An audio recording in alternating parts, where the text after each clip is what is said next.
ezker independentismoaren aspaldiko laguna dugu, bera Declan Kearney da, Ipar Irlandako Sinn Féin alderdiaren idazkari nagusia, nazioarteko harreman eta sarez gain, Euskal Herriarekin eta Euskal Herritarrekin gertuko harremana du, aspaliti datorrena eta horri buruz ere galetuko diogu.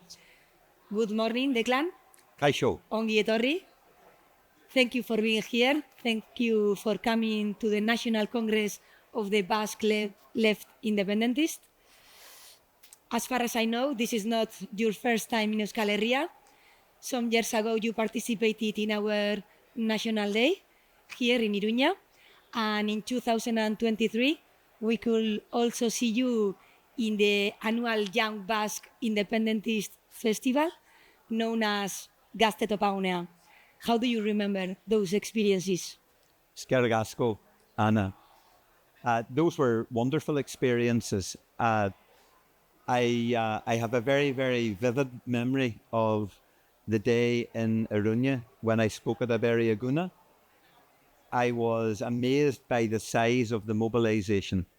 There were many thousands of people there. It was a fantastic event to celebrate your National Day. But the day before, I had been in Olorio with the young people. And it was amazing to see how the Basque independence movement has successfully tapped into youth culture and mobilized young people for this annual event. And I remember many years ago hearing about how the Basque struggle have invested in the youth. And the event in Olorio for me was a clear manifestation of how that investment has been working and the degree to which young Basque people identify with the pro-independent struggle, but on their terms. It's really important that young people are at the fore of any independent struggle, any struggle for social change, but they have to be given the space to articulate their vision and their ideas about how the struggle should go forward. So I think the lesson for me from the youth event in Olorio is that the Basque pro-independent struggle has a bright future. And then, given the extent of the popular mobilization the following day in Iruña, that was a clear demonstration for me that your struggle is in very safe hands. Sinn Féin and Basque independentist relationship and cooperation comes from so long. Both liberation movements have many things in common. How would you describe this relationship? In the first instance, it is very historic. And the bonds between our struggles, between Bildu, the pro-independence movement in the Basque Country, and Irish Republicans and Sinn Féin in Ireland are unbreakable. We have walked a long path towards freedom in both of our countries. We have yet to achieve full independence and national democracy in Euskal Herria and in Ireland.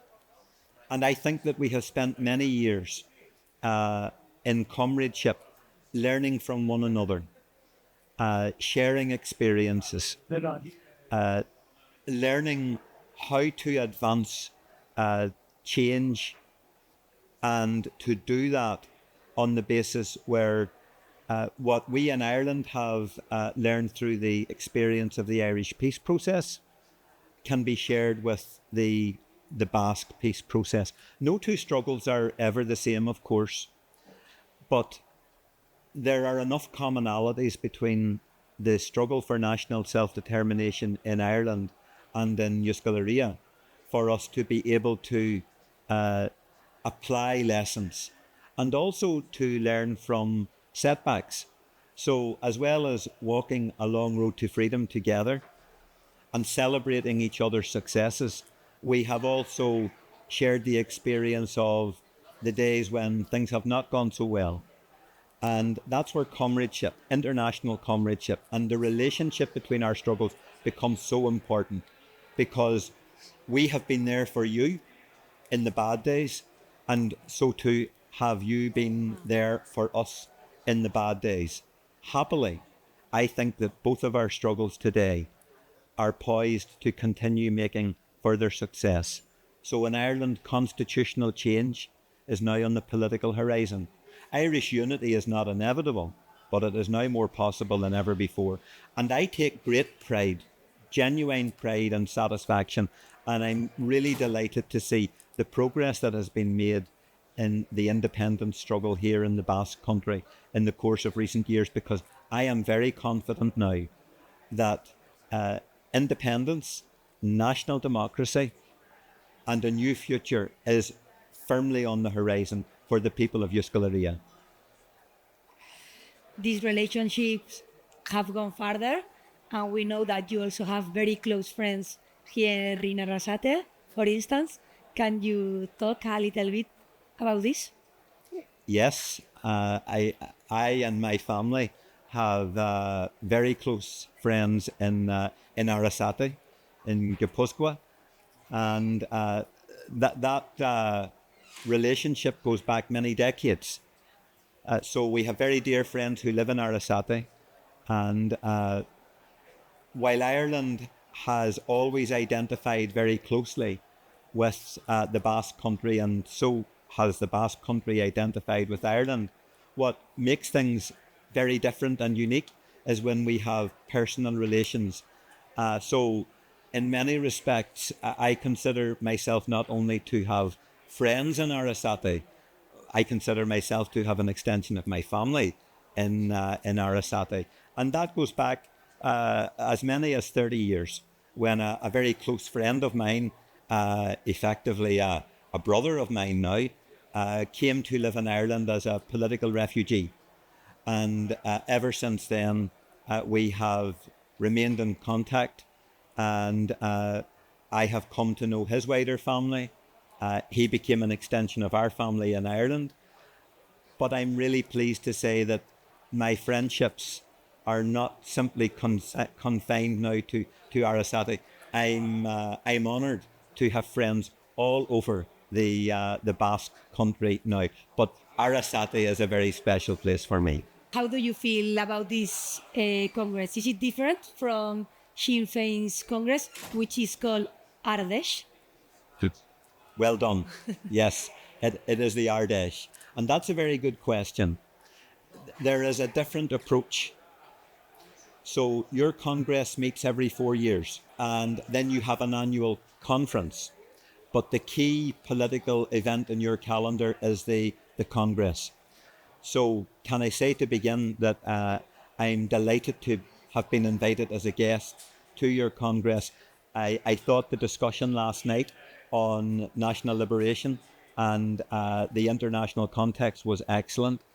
I'm very proud to have the opportunity to address the Congress today, and I hope what I say will have great meaning for the comrades and the activists of Bildu and the wider liberation and independence movement. But in Ireland, we have an annual conference, our Ardèche. So we re-elect our leadership on an annual basis, and we also develop policy, and we make key political decisions on an annual basis. So it's quite a cumbersome model, because as you know, any event which is being organised to bring together the activists and the members of the party takes a huge amount of effort. So we do this every single year. Not only do we bring together our entire membership, all of the delegates and the visitors, to discuss policy and to make political decisions and elect our leadership, but we do it every single year. I think that your model is very interesting, and perhaps we should look at the applicability of your model to the Sinn Féin operation, because I think it's a very efficient way to bring together the Congress on a 4-yearly basis, but then to take an event every year which focuses on the policy and the politics. That is the essential difference. We elect our leadership on an annual basis. You elect your leadership every 4 years. And I think events like these are always need to be looked at and reviewed, because we can always develop better processes in order to further democratize and deepen the democracy of our respective parties. But I'm absolutely delighted to be here. It's been a very good experience so far. We are glad to hear that. Thank you, Declan. Eskerrik asko. Go row my ogot. Let's continue creating family. And thank you so much for being here. It's been a pleasure. Mille buenas laatse, eskerrik asko.